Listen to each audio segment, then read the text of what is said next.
இப்போ ரசூல்லா பார்த்திங்கன்னா மொத்தமாக 3 விதமான மக்களை வந்து சந்தித்தாங்க. ஒன்று காஃபிர்கள், இன்னொன்று யூதர்கள், இன்னொன்று நயவஞ்சகர்கள். இந்த 3 விரோதிகள் வந்து ரசூலுல்லாஹ்.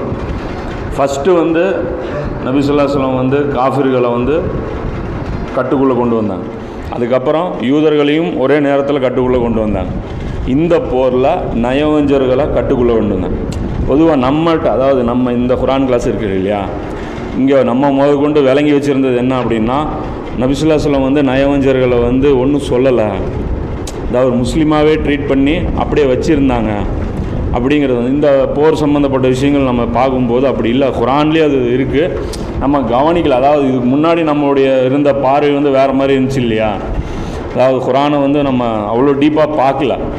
அப்போ அதனால் வந்து நம்ம அந்த அறிவு குறைபாடின் காரணமாக அது வந்து நம்ம பழைய மாதிரி அந்த ஸ்டேட்மெண்ட் கொடுத்துருந்தோம். ஆனால் நபி ஸல்லல்லாஹு அலைஹி வஸல்லம் வந்து முனாஃபிக்குகளை வந்து பிரித்து காமிக்கிறாங்க இந்த போரில். அது வரைக்கும் முனாஃபிக்குகளை வந்து கலந்து இருக்கிறதுக்கு ரசூலா விட்டுட்டாங்க. ஆனால் இதுக்கப்புறம் என்ன, இந்த உம்மத்துக்கு, அதாவது அதுக்கப்புறம் ரசூல்லாவுடைய மனசு எப்படி ஆயிடுச்சுன்னா, நாம் என்ன ஆகும் அப்படிங்கிற அந்த கவலை தான் அவங்களுக்கு வந்து ஓங்கி இருந்துச்சு. அப்போ இதில் வந்து செய்ய வேண்டிய வேலையில் இதுவும் ஒன்று அப்படிங்கிற அடிப்படையில் நபி ஸல்லல்லாஹு அலைஹி வஸல்லம் இந்த போரில் முக்கியமாக வந்து செஞ்சாங்க. அதனால் பல படிப்பினைகள் கொண்ட இது போராக இருக்குது. குர்ஆனில் பார்த்திங்கன்னா நிறைய வசனங்கள் இந்த போருக்கு வந்து இருக்குது. எப்படி வந்து இந்த பத்ரு போர், இந்த உஹது போருக்கு இருக்குதோ, அஹஸாபுக்கு இருக்குதோ, அது மாதிரி இதில் வந்து நிறைய விஷயங்கள் வந்து இதில் இருக்குது. இங்கே வந்து இன்னொரு, அது நம்ம எடுக்கலை அதிகமாக, ஏன்னா அது ரொம்ப நீளமாக இருக்குது அப்படின்னு சொல்லிட்டு நான் அதிகமாக எடுக்கலை. ஆனால் இதுலேயும் நம்ம வந்து எடுக்கல. ஆனால் இங்கே என்ன விஷயம்னா, மூமின்கள் எப்படி இருக்கணும் அப்படிங்கிற அந்த டெஃபினேஷன் வந்து இங்கே வந்து கொடுக்கப்படுது. எதில்? தபுக் போரில் மூமின்கள் எப்படி இருப்பாங்க அப்படிங்கிறதுனால நம்மளுடைய அசல் நோக்கமே இந்த படிப்பினை எடுக்கணும். அப்படிங்கிறதுனால அந்த ஆயத்துகள் இன்ஷா அல்லாஹ் அது ஓரளவுக்கு வந்து ஓரளவுக்கு பார்த்துடலாம். இன்னும் விடுபட்ட ஆயத்துகள் நிறைய இருக்கும்.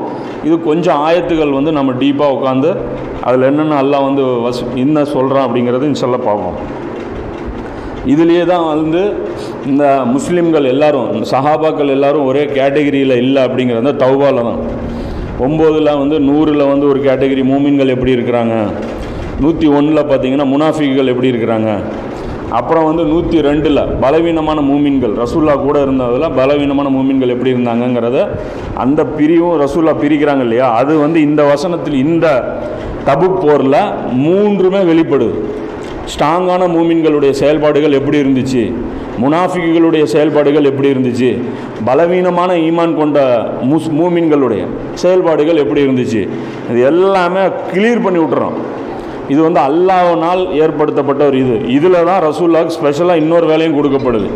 அதாவது இந்த மக்காவுக்கும் அரபு தீபகற்பத்துக்கும் மட்டுமே இறை தூதராக வந்த நபி ஸல்லல்லாஹு அலைஹி வஸல்லம் அவங்க இந்த போரில் தான் உலக இறை தூதராக அப்பாயின்மெண்ட் வந்து எக்ஸ்டெண்ட் பண்ணப்படுது.